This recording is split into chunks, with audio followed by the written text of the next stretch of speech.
Hello students, हम class 8 की science का chapter pollution of air and water पढ़ रहे हैं। लास्ट लेक्चर में आप अपनी बुक्स पे देख सकते हैं, जो स्क्रीन पे मैं शो कर रही हूँ। हमने लास्ट लेक्चर में यहाँ तक कवर किया था। हम basically the case study Ganga river ये वाला टॉपिक पढ़ रहे थे। तो आज हम यहाँ से स्टार्ट करेंगे। हमने लास्ट लेक्चर में देखा कि क्या क्या रीज़न्स हैं जिनकी वजह से जो वाटर क्वालिटी है गंगा रिवर का वो डिग्रेड हो रहा है और वाटर जो है वो पोल्यूट हो रहा है। इनमें से अब आज हम कंटिन्यू करेंगे इसी टॉपिक को। आज हम एक और रीज़न जो है और कुछ रीज़न जो है वो देखेंगे, जैसे जो पेस्टिसाइड्स और वीडिसाइड्स का यूज़ करना। पेस्टिसाइड्स हो गया वो केमिकल जिनकी वजह से क्रॉप्स में जो पेस्ट लगते हैं, कीड़े जो है लगते हैं, उनको रिमूव किया जाता है या फिर उनकी वजह से वो ग्रो नहीं करते हैं। और वीडिसाइड्स हो गया वो केमिकल जिसकी वजह से वीड्स ग्रो नहीं करते हैं, अनवांटेड प्लांट्स जो है किसी क्रॉप में किसी जगह पे किसी फील्ड में नहीं ग्रो करते। तो इन केमिकल्स की यूज़ से क्या हो जाता है, ये केमिकल्स जो हैं वो सॉइल में जो है वो चले जाते हैं, वो या फिर वाटर जो है वाटर के साथ मिक्स हो जाते हैं। जब हम किसी क्रॉप में पानी डालते हैं तो ये केमिकल्स ऑलरेडी वहाँ पे होते हैं, हमने पहले ही स्प्रे किए होते हैं, तो ये केमिकल्स वाटर के साथ मिक्स होके वाटर बॉडीज़ में चले जाते हैं और इसकी वजह से क्या हो जाता है, ये फिर ग्राउंड में चले जाते हैं। ठीक है, ज़मीन के नीचे चले जाते हैं, जिसकी वजह से ग्राउंड वाटर जो है वो भी पोल्यूट हो जाता है। ज़मीन के नीचे जो पानी होता है वो भी पोल्यूट हो जाता है। नेक्स्ट पैराग्राफ में बताया जा रहा है, आपने पॉन्ड्स देखे होंगे, तालाब देखे होंगे, जिनमें जो कि हमको ऐसे लगते हैं ग्रीन ग्रीन कलर के हैं। तो बेसिकली वो ग्रीन कलर जो हमें पॉन्ड्स में देखने को मिलता है वो क्या है, वो एल्गी होता है। बहुत सारा एल्गी जो है वो उन पॉन्ड्स में ग्रो करता है। अब ये कैसे ग्रो करता है एल्गी, जब हम बहुत ज़्यादा केमिकल जो है यूज़ करते हैं फील्ड्स में, तो वो केमिकल्स अल्टीमेटली वाटर बॉडीज़ में मिक्स हो जाते हैं। तो वाटर बॉडीज़ में जो ये जो केमिकल्स की वजह से जो एल्गी हैं उनको न्यूट्रिएंट्स मिलते हैं और उसकी वजह से वो ज़्यादा से ज़्यादा वहाँ पे ग्रो करते हैं। जब एक बारी एल्गी जो कि ग्रो कर रही होती है उसकी डेथ हो जाती है, एक बारी वो ख़त्म हो जाते हैं, तो वहाँ पे जो ऑलरेडी बैक्टीरिया उस वाटर बॉडी में होते हैं वो इसको यूज़ कर लेते हैं और इसकी वजह से जो वाटर बॉडी में जो ऑक्सीजन प्रेजेंट होता है उसका ज़्यादा इस्तेमाल होता है, ज़्यादा से ज़्यादा उसका इस्तेमाल होने लगता है और एज ए रिज़ल्ट क्या हो जाता है, जो वाटर बॉडी में जो प्लांट्स हैं, जो एनिमल्स हैं, जो भी एक्वाटिक लाइफ जो रह रही होती है वो पेरिश हो जाती है, वो ख़त्म हो जाती है।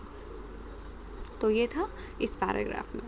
देन नेक्स्ट पैराग्राफ में हमारे पास हमें बताया जा रहा है कि sometimes untreated sewage is thrown directly into the reverse. कभी कभार क्या किया जाता है, हमारे घरों में से जो निकलने वाला कचरा होता है या फिर जो भी सीवेज होता है वो डायरेक्टली क्या किया जाता है, वाटर बॉडीज़ में डाल दिया जाता है, रिवर्स में डाल दिया जाता है। अब इनमें क्या क्या चीज़ें आती हैं, जैसे फूड वेस्ट आ जाता है, जो भी फूड वेस्ट है वो आ जाता है, डिटर्जेंट्स, माइक्रो ऑर्गेनिजम्स, ये सब वाटर बॉडीज़ के साथ मिक्स हो जाता है और फिर अल्टीमेटली ग्राउंड वाटर में चला जाता है।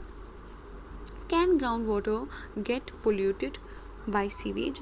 अब यहाँ पे एक क्वेश्चन पूछा जा रहा है, क्या ग्राउंड वाटर जो है, ज़मीन के नीचे जो पानी है वो पोल्यूट हो सकता है सीवेज से? ऑफकोर्स हो सकता है। How? Water contaminated with sewage may contain bacteria, viruses, fungi and parasites which cause diseases like cholera, typhoid and jaundice। यहाँ बताया जा रहा है जिस पानी में सीवेज मिक्स हो उसमें क्या आ जाते हैं, उसमें बैक्टीरिया आ जाते हैं, उस पानी में वायरसेस, फंजाई, पैरासाइट, ये सब मिक्स हो जाते हैं, जिसकी वजह से अगर हम वो पानी पी लें तो उसकी वजह से इंसान में क्या हो जाती है, कुछ बीमारियाँ हो जाती हैं, जैसे कॉलरा, टाइफाइड या फिर जॉन्डिस। अब नेक्स्ट पैराग्राफ में बता रहा है कि हमें ये कैसे पता चलेगा कि कहीं पे जो क्वालिटी ऑफ वाटर जो है वो किस तरीके का है। ह्यूमन फीसिस हो गया, जब ह्यूमन जो है वो एक्सक्रीट करता है तो उसके एक्सक्रीटरी मटेरियल में, ह्यूमन के एक्सक्रीटरी मटेरियल में हम देख सकते हैं कि किस तरीके का बैक्टीरिया जो है वो प्रेजेंट है। देन हम क्या करेंगे, कोई वाटर बॉडी जो हमारे घर के आसपास है, कहीं पर भी है, उस वाटर बॉडी को चेक करेंगे, क्या उसमें जो बैक्टीरिया प्रेजेंट है उसमें ये वाला बैक्टीरिया प्रेजेंट है। अगर तो ये वाला बैक्टीरिया उस वाटर बॉडी में प्रेजेंट होगा तो हम ये समझ सकते हैं कि उसमें फीकल मैटर जो है वो मिक्स हो चुका है और वो वाटर बॉडी से अगर हम पानी पिएंगे, उसका पानी का यूज़ करेंगे, तो हमें भी इस तरीके की बीमारियां जो हैं, जो हमने ऑलरेडी डिस्कस करी, वो होने का खतरा है। डू यू नो, इस पैराग्राफ में बताया जा रहा है कि क्या आपको पता है कि गर्म पानी जो है, हॉट वाटर जो है, वो भी एक पोल्यूटेंट हो सकता है, उसकी वजह से भी वाटर पोल्यूशन हो सकता है।